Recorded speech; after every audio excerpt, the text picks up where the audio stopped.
Hi, Sabine. It's so good to see you today again for the next episode of Who Do You Want to Be?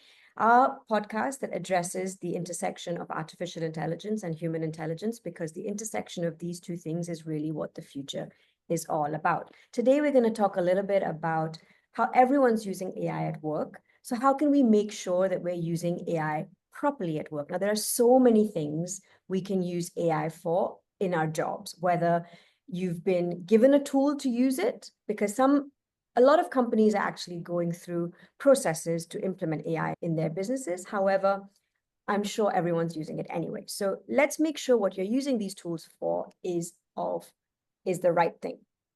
For example, I personally believe that it can really help you work smarter because you need to learn to dedicate all your repetitive tasks to it and all your low leverage tasks to it, like your admin tasks, things that take you a lot of time and energy, but do not need much of your mind. This is one way to really use AI properly so that you actually have more time and energy towards higher order tasks, tasks that require more strategy, tasks that require more creativity, tasks that require really putting your thinking hat on without having the pressure of time that you need to get it done. So this is one way to make sure you're using AI the right way at work.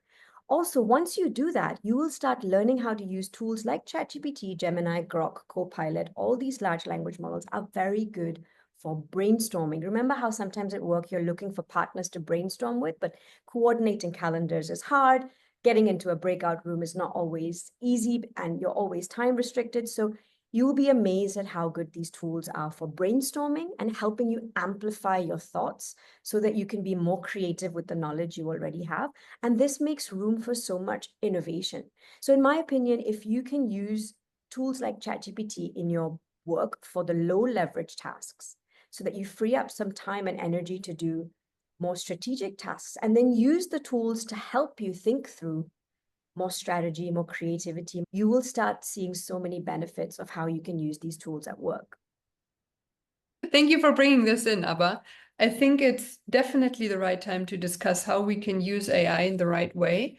And there is, let me call it a trap that many people might fall into now, because I keep having conversations with people who say, okay, now that, for example, I can use any AI tool to start structuring a bigger piece of writing, for example, it saves me a lot of time. It can basically just draft contracts or any other thing, or even an essay or whatever it might be, a workshop agenda. And I don't need to sit down and think about it in detail, but I can save a lot of time and then I can really just fine tune it and then put in the details that I actually need and rewrite it wherever it's necessary. This time that I'm actually then saving by using those tools can be easily, let's call it, exploited by, for example, colleagues who could come to me and then say, you know what, actually, I need help. And maybe you can help me with this. Could you just quickly do this for me? Many of us have the tendency to then say, yes, I can do that. So the first question is actually, why do we say, yes, I can do that, instead of saying what we might actually really feel in that moment, which is, no, I really don't want to do this right now. We say yes because we don't want to, for example, insult our colleagues by making them feel that our time is too precious to share with them, for example. We don't want them to feel that they are not important enough. And we also want to be liked by them, which is why we think, okay, we can just do them this favor and maybe at some point they're going to pay us a favor back. However, if we say yes and we keep saying yes to many, many, many of those little tasks that are being given to us, we end up not having the time for things that are actually important to us. Like, for example, really focusing on that very important project that my boss is waiting for.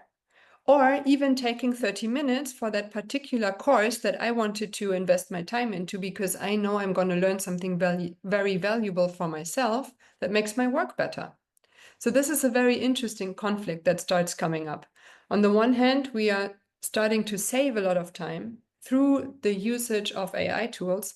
And on the other hand, we really need to start to put boundaries and to really become very, very clear of how do we want to use the time that's now available. I think it's so much easier now to say yes, purely because we know we can do it faster because we're using AI. But like you said, it's counterproductive. It doesn't help us, and it doesn't help us move forward with our work. So definitely we need to add boundaries. But then what do you do when your boss comes to you and says, I know you're using AI and I know you can finish this a lot faster now because we've empowered you with the tools to be able to do your job better and faster. Here's some more work. Yeah. That's a very, very likely scenario. And there are a couple of thoughts that I'm having around this. So, for one, my boss hired me for a specific role that includes a specific scope. So now, if he wants to enlarge that scope, if he wants to give me additional tasks or more responsibility, that implies that my role is actually being changed. Yes, it might be due to the fact that I'm now allowed to use AI tools, but still it changes the overall scope of my responsibility.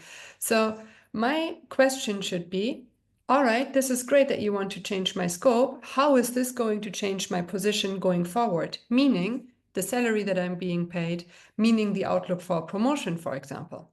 Because this is obviously a part of my scope being widened, right? It's not just about the fact that now it might be easier for me to spend my time, but it's really also about the thinking that will be involved. It's about the overall complexity of the role, and that needs to be recognized in, for example, a salary raise or in a promotion going forward.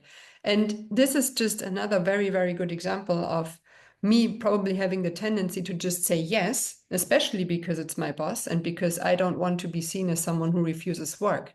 But always keep in mind your self-worth and always keep in mind, okay, what is actually in this for me? Because my boss has an agenda, but so do I. I also have an agenda. I also have reasons why I'm at work, and I have my goals that I want to achieve. Yeah, I think it requires you being quite brave to be able to have that conversation. And that all comes with the skills you can't develop with AI, the skills that you need to work on as a human being. And that leads me to the point that there are so many other skills that AI cannot give us in the workplace. Things like leadership, building relationships, team building. There are so many things that AI cannot help with. And I think we need to be very cognizant of that. And we've discussed a few elements of this in another episode where we talk about how using AI should actually increase the humanness that we have at work so that we can build better relationships, but how there are tools out there that actually make you do the opposite. So I think it's really important for us to be cognizant of the fact that there are so many things at the workplace that AI cannot help us with. And we just need to be very mindful of that. I completely agree with you. I mean, in the end, so many things really depend on our mindset, the way how we look at things, but it's also a lot around, and that really reminds me of this one episode we had once. It's a lot about our motivation, our discipline. So yes, we can use AI tools that, for example, help us track bigger goals, like, for example, that big project that I really want to finish for my boss. And I can have AI set reminders for me. I can have AI help me to really understand, okay, what is the next step, all of these things. But the most important part here really is my willingness.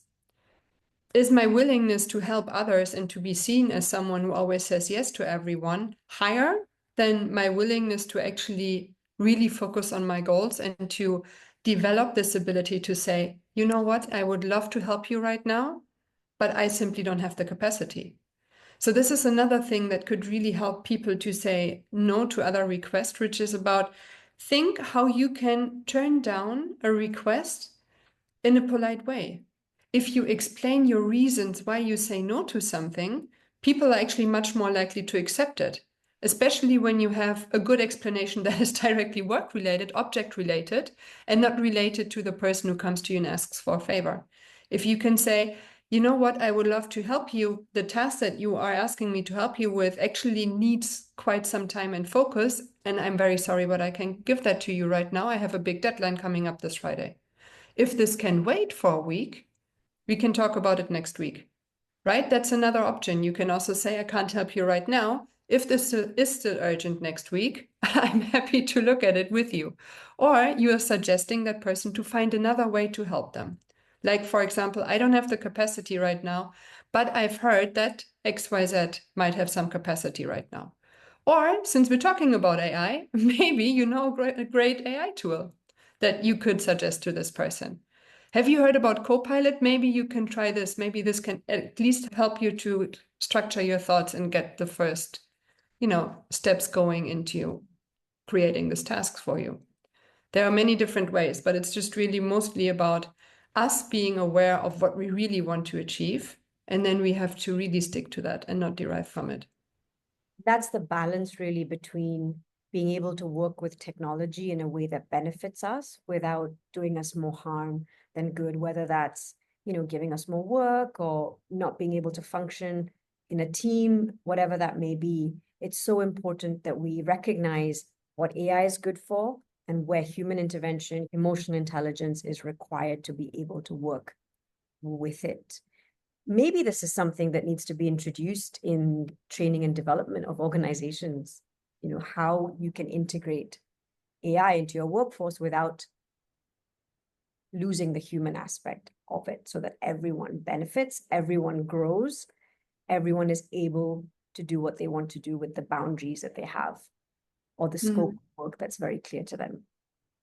I think that's a brilliant idea. I absolutely agree that when we look into implementing specific AI solutions into organizations, then it's not just about how to use these AI tools, but it's also really about how can we keep the human momentum within this organization, and how can we really also use AI to probably foster human connection. So, okay, we have this AI tool that does that for us, but how can we bring in, and this is probably the most important aspect, more innovation and creativity? And it has been scientifically proven that innovation and creativity are dependent on human connection. It is really about two humans coming together, ideally from different perspectives, starting to have a conversation. And this will spark so many new ideas. So how can we really ultimately combine the best of both worlds? And see, okay, here we have AI, which is an amazing tool for our efficiency at work. But how can we also make sure that the human side of it doesn't suffer, rather the opposite? How can we actually flourish this side even more now that we have that support? And so this is probably the most important for you to keep in mind when you are at work next time. Look at it separately. You can use your AI tools to really increase your efficiency, but also keep in mind the human connections that you want to have at work. And most of all, also keep in mind what are your goals and your intentions when you are at work. So with this, we are wrapping up for today. Thank you very much for being here, and we are looking forward to having you with us next week.